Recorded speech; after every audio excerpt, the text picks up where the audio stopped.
The market is continuing to grow. It's a $100 billion category.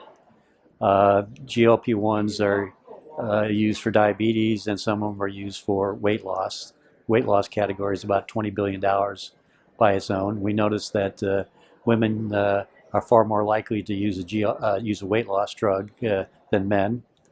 There's a slight difference in the diabetes side than there's in the weight loss side. We're also starting to see possibly some of these GLP-1s used for type 1 diabetes.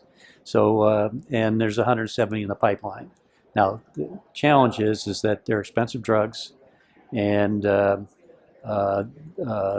party pays for them in some cases, but Medicaid doesn't cover them a lot, and Medicare doesn't cover them a lot, and maybe that will change in the future. But that's a big constraint right now. We'll just see how that plays out.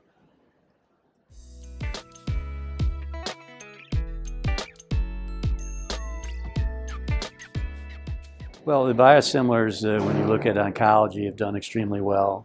When you look at the eye, they've done extremely well.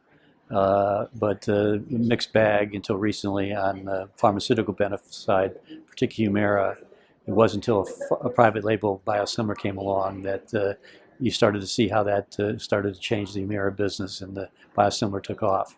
Now, there's about 128 biosimilars, biological products that are going to be expiring in the next 10 years, but only 12 are actively being pursued right now.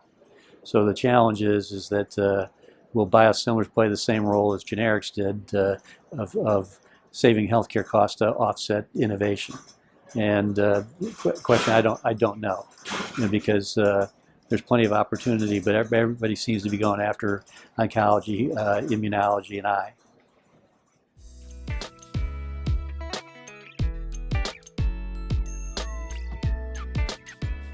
Yes, sometimes it's a slow process, but we've seen great penetration on oncology for biosimilars, great penetration on supportive care, and rheumatoid arthritis. But now, the test will be the pharmaceutical benefit side.